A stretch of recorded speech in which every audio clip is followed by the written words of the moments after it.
Hello, freak bitches. When we sued Monsanto, there's a there's there's many diseases that are linked to glyphosate exposure, including non-alcoholic fatty liver cancers are very closely linked. A lot of kidney diseases, and then severe damage to the microbiome because it's designed to kill plants, and there are structures in your gut biome that are critical structures in your gut biome, which have plant-like metabolisms which are destroyed by glyphosate. And so, what happened is glyphosate was originally developed as a tank scalant. So to scale the calcium and other deposits, metal deposits, rust deposits from the inside of underground tanks. And in 1973, Monsanto had to stop producing DDT because we passed the laws at that time, and that was its flagship product. It needed another product, and it figured out that glyphosate. Somebody at some point apparently threw some glyphosate on the out in the back in the yard, and everything green died where they touched it, where it touched the glyphosate. And so somebody said, "Oh, this will be a good herbicide because it kills all plants." So originally, Monsanto developed it as an herbicide, but the way that it was applied initially from 1973 to 1993 was in backpack sprayers. So guys would walk down the corn rows early in the season when the corn was competing with nearby weeds for sunlight, and they would shoot the individual weeds. And then in 93, somebody figured out a way that glyphosate, that there was certain bacteria that glyphosate would not kill. And they said we could take a gene out of that bacteria and put it into a corn seed and develop a corn that cannot be killed by glyphosate. So they developed Roundup Ready corn. And that corn, you can pour glyphosate all over it and it will do nothing to it.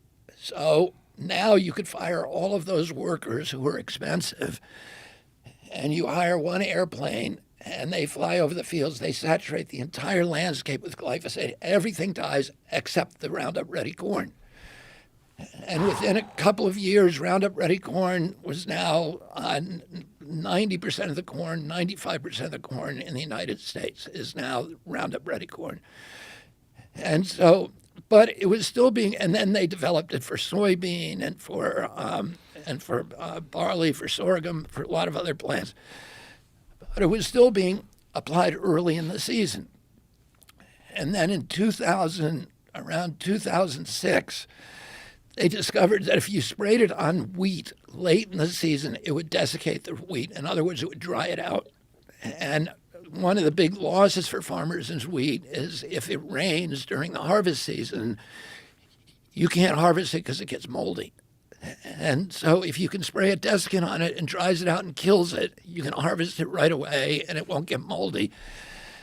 So all the wheat in our country started being sprayed that year in 2006 with glyphosate, and that's the year you saw this explosion of celiac diseases and gluten allergies and all of this stuff that people that you may have noticed around then. But they also did. The first time they were, the first time they're spraying it directly on food, because it used to be they were spraying it early in the season.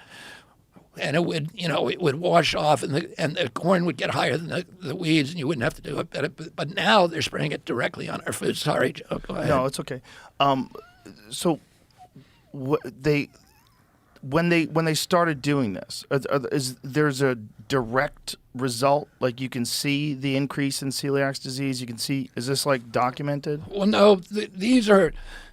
No, that's not documented. Not documented. But there's a whole range of diseases that are now, that people are that science, different levels of science have linked to glyphosate exposure. Here's the thing: when you litigate, when you're suing somebody for a chemical exposure, you have to go through a threshold called the Daubert hearing, and the Daubert hearing is a hearing that says, is there sufficient science that it's now considered kind of mainstream that we can show this to a jury? And the judge has to make that decision, because the judge doesn't want people saying, coming in and saying, a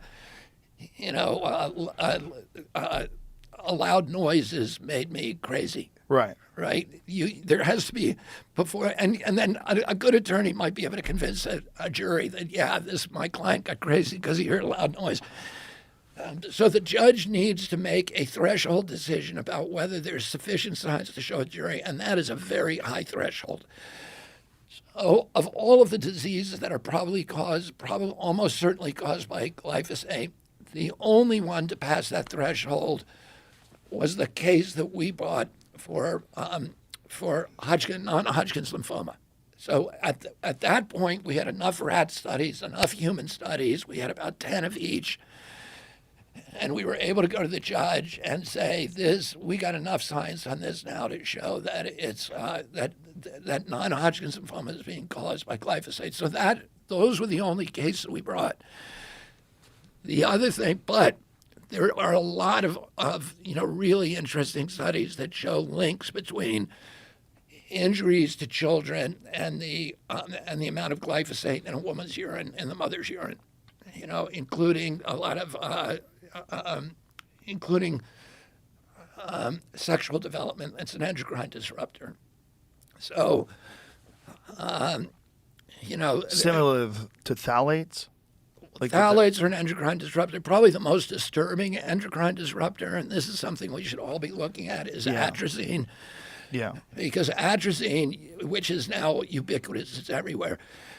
But you can take atrazine, and what is his name? Jamie. Jamie. Jamie. You can look up. You can look up this study. I think the scientist's name is Tyler, I think, and that might be his first or second name. But they took atrazine and they put it in a tank with 40 frogs for 3 years. They put it below the exposure levels that EPA considers acceptable to humans. And 30 of those frogs, they were all male frogs, and they were double Z, male frogs, so they were super males. And 30 of those frogs were chemically castrated. 4 of them turned into females and produced fertile eggs. So they took male frogs, gave them atrazine, 10% of them turned into female and produced fertile eggs. And we're subjecting our children to exposure to that every day. What is atrazine? It's in the water. It's a pesticide. Here it is. Report toxic herbicide found in many Texans' drinking water.